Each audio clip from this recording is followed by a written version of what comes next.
Matthew Henry's Commentary on the Whole Bible. Ezra 6. How solemnly the foundation of the temple was laid we read in chapter 3. How slowly the building went on, and with how much difficulty, we found in chapters 4 and 5. But how gloriously the topstone was at length brought forth with shoutings we find in this chapter, and even we, at this distance of time, when we read of it, may cry grace, grace to it. As for God, his work is perfect. It may be slow work, but it will be sure work. We have here 1. A recital of the decree of Cyrus for the building of the temple, verses 1 to 5. 2. The enforcing of that decree by a new order from Darius for the perfecting of that work, verses 6 to 12. 3. The finishing of it thereupon, verses 13 to 15. 4. The solemn dedication of it when it was built, verses 16 to 18, and the handselling of it, as I may say, with the celebration of the Passover, verses 19 to 22. And now we may say that in Judah and Jerusalem things went well, very well. The favorable decree of Darius, 519 BC. 1. Then Darius the king made a decree, and search was made in the house of the rolls, where the treasures were laid up in Babylon. 2. And there was found at Achmetha, in the palace that is in the province of the Medes, a roll, and therein was a record thus written. 3. In the first year of Cyrus the king, the same Cyrus the king made a decree concerning the house of God at Jerusalem, let the house be builded, the place where they offered sacrifices, and let the foundations thereof be strongly laid, the height thereof 60 cubits, and the breadth thereof 60 cubits, for with 3 rows of great stones, and a row of new timber, and let the expenses be given out of the king's house. 5. And also let the golden and silver vessels of the house of God, which Nebuchadnezzar took forth out of the temple which is at Jerusalem, and brought unto Babylon, be restored, and brought again unto the temple which is at Jerusalem, every one to his place, and place them in the house of God. 8. Moreover I make a decree which ye shall do to the elders of these Jews for the building of this house of God, that of the king's goods, even of the tribute beyond the river, forthwith expenses be given unto these men, that they be not hindered. 9. And that which they have need of, both young bullocks, and rams, and lambs, for the burnt offerings of the God of heaven, wheat, salt, wine, and oil, according to the appointment of the priests which are at Jerusalem, let it be given them day by day without fail. 10. That they may offer sacrifices of sweet savors unto the God of heaven, and pray for the life of the king, and of his sons. 11. Also I have made a decree, that whosoever shall alter this word, let timber be pulled down from his house, and being set up, let him be hanged thereon, and let his house be made a dunghill for this. 12. And the God that hath caused his name to dwell there destroy all kings and people, that shall put to their hand to alter, and to destroy this house of God which is at Jerusalem. I Darius have made a decree, let it be done with speed. We have here 1. The decree of Cyrus for the building of the temple repeated. To this the Samaritans referred because the Jews pleaded it, and perhaps hoped it would not be found, and then their plea would be overruled, and a stop put to their work. Search was ordered to be made for it among the records, for, it seems, the tribes had not taken care to provide themselves with an authentic copy of it, which might have stood them in good stead, but they must appeal to the original. It was looked for in Babylon, verse 1, where Cyrus was when he signed it. But, when it was not found there, Darius did not make that a pretense to conclude that therefore there was no such decree, and thereupon to give judgment against the Jews, but it is probable, having himself heard that such a decree was certainly made, he ordered the rolls in other places to be searched, and at length it was found at Achmetha, in the province of the Medes, verse 2. Perhaps some that durst not destroy it, yet hid it there, out of ill will to the Jews, that they might lose the benefit of it. But Providence so ordered that it came to light, and it is here inserted, verses 3 to 5. 1. Here is a warrant for the building of the temple.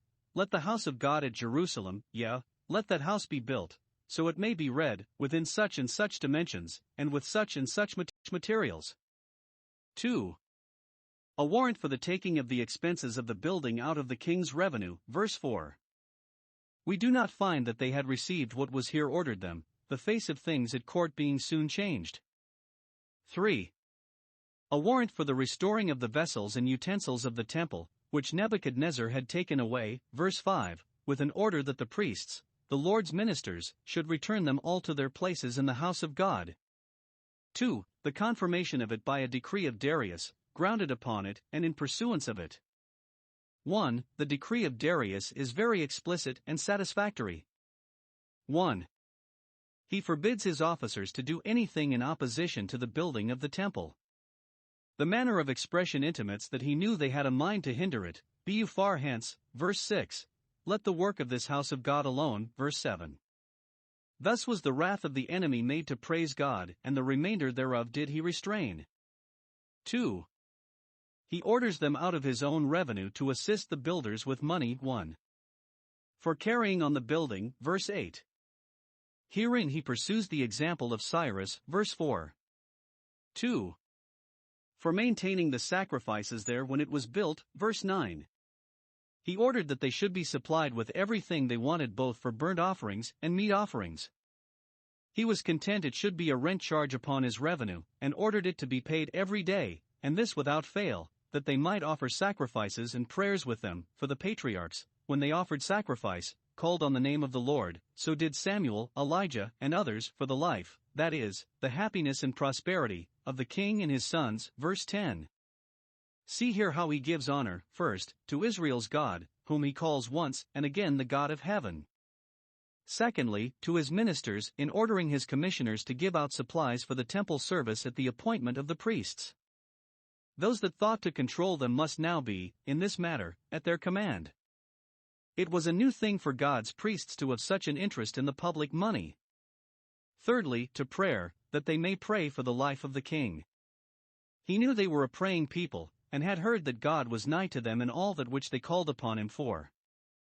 He was sensible he needed their prayers and might receive benefit by them, and was kind to them in order that he might have an interest in their prayers.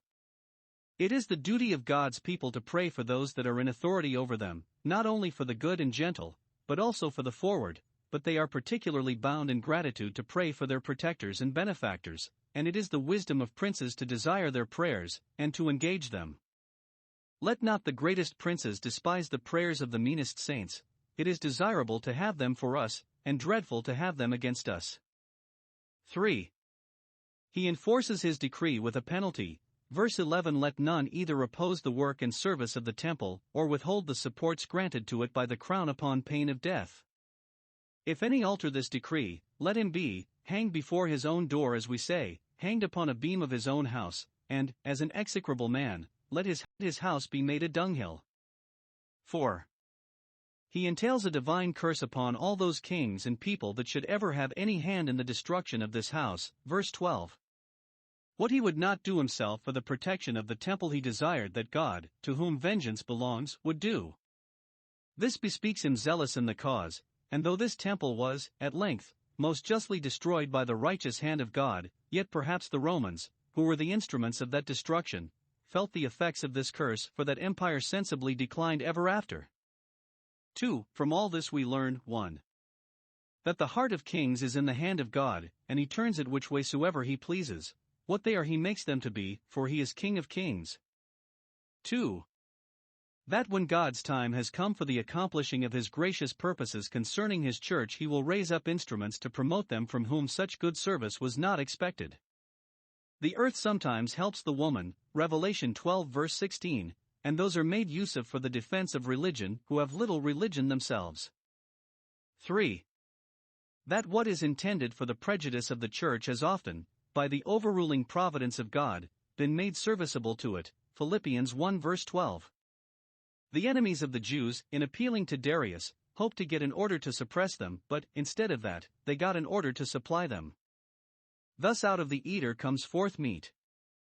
The apocryphal Esdras or Ezra, Book I, ch. 3.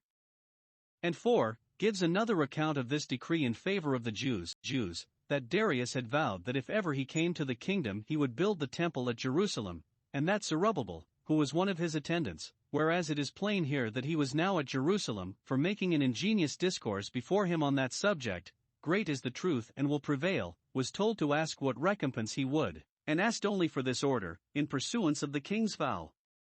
Completion of the Second Temple, 516 BC. 13 Then Tatnai, governor on this side the river, Shetharboznai, and their companions, according to that which Darius the king had sent, so they did speedily.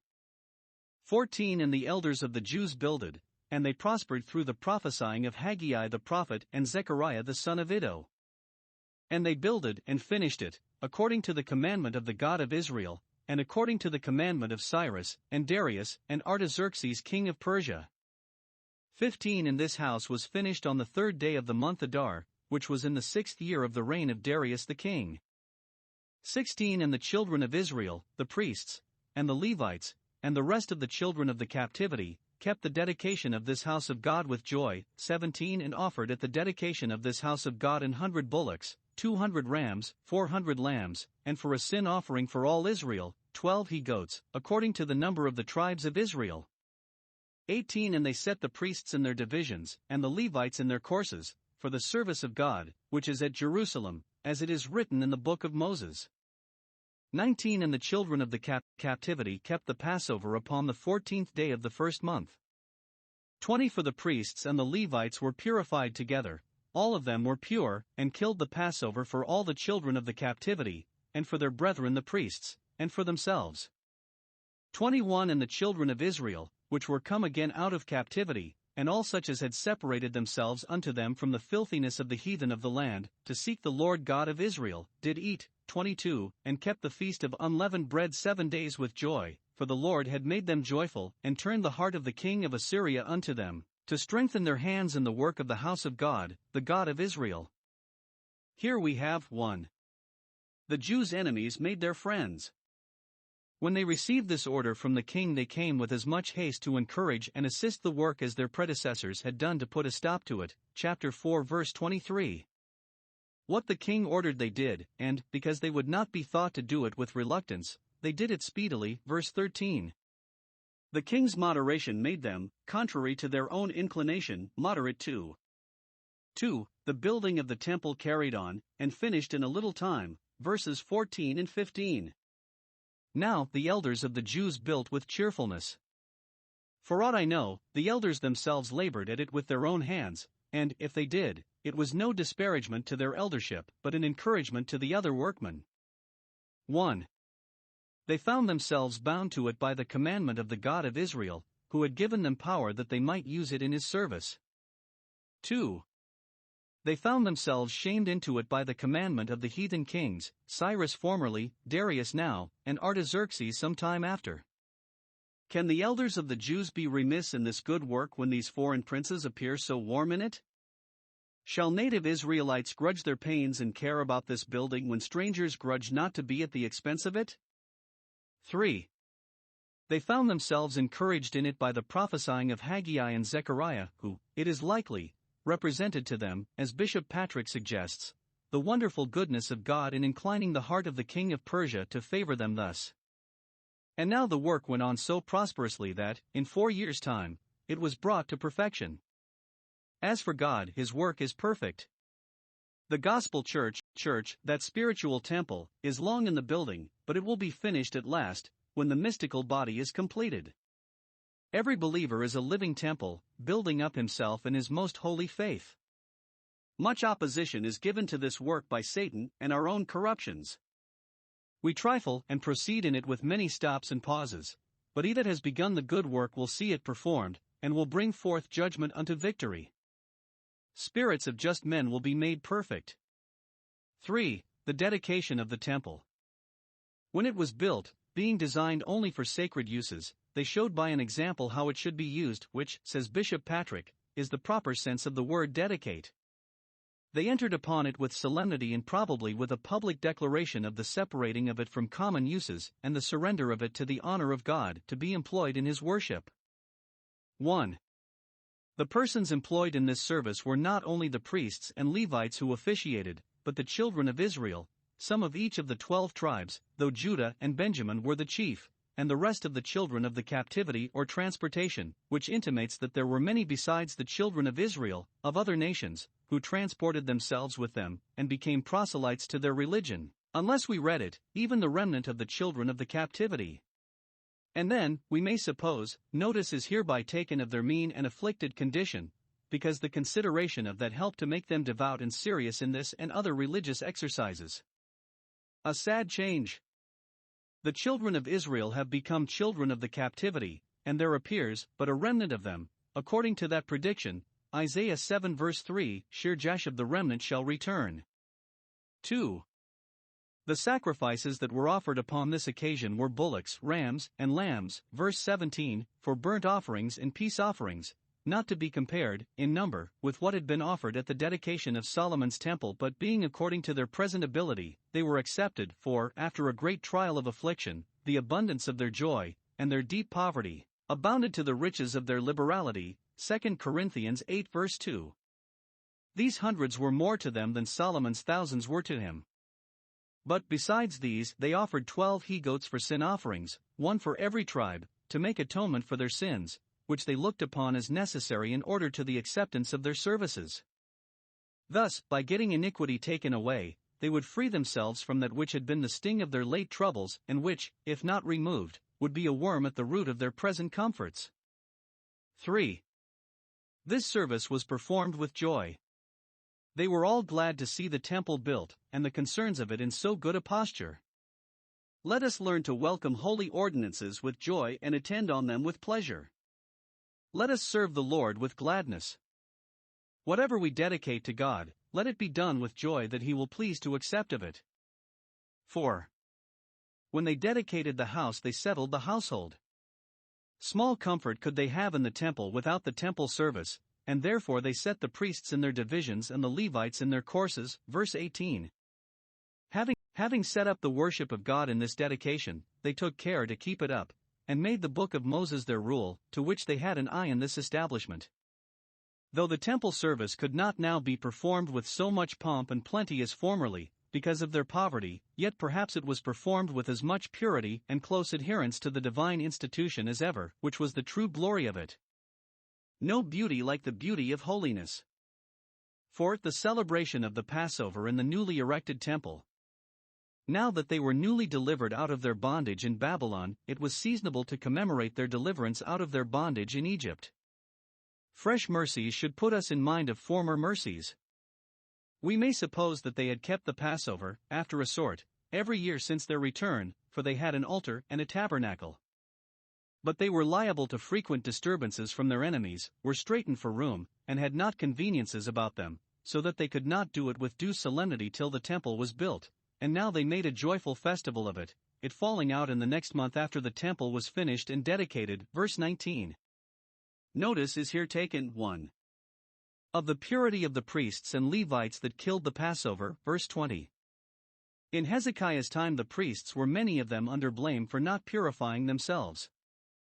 But now it is observed, to their praise, that they were purified together, as one man, so the word is, they were unanimous both in their resolutions and in their endeavors to make and keep themselves ceremonially clean for this solemnity. They joined together in their preparations, that they might help one another, so that all of them were pure to a man.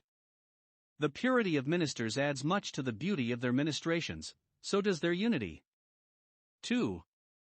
Of the proselytes that communicated with them in this ordinance, all such as had separated themselves unto them, had left their country and the superstitions of it, and cast in their lot with the Israel of God, and had turned from the filthiness of the heathen of the land, both their idolatries and immoralities, to seek the Lord God of Israel as their God, did eat the Passover. See how the proselytes, the converts, are described. They separated themselves from the filthiness of sin and fellowship with sinners, joined themselves with the Israel of God in conformity and communion, and set themselves to seek the God of Israel, and those that do so in sincerity, though strangers and foreigners, are welcome to eat of the gospel feast, as fellow citizens with the saints and of the household of God. 3. Of the great pleasure and satisfaction wherewith they kept the feast of unleavened bread, verse 22. The Lord had made them joyful, had given them both cause to rejoice and hearts to rejoice. It was now about 20 years since the foundation of this temple was laid, and we may suppose the old men that then wept at the remembrance of the first temple were most of them dead by this time, so that now there were no tears mingled with their joys.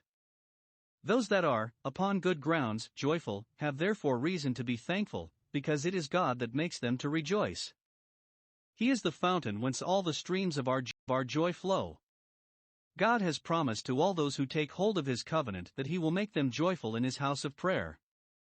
The particular occasion they had for joy at this time was that God had turned the heart of the emperor to them, to strengthen their hands. If those that have been, or who we feared would have been, against us, prove to be for us, we may rejoice in it as a token for good, that our ways please the Lord, Proverbs 16 verse 7, and he must have the glory of it.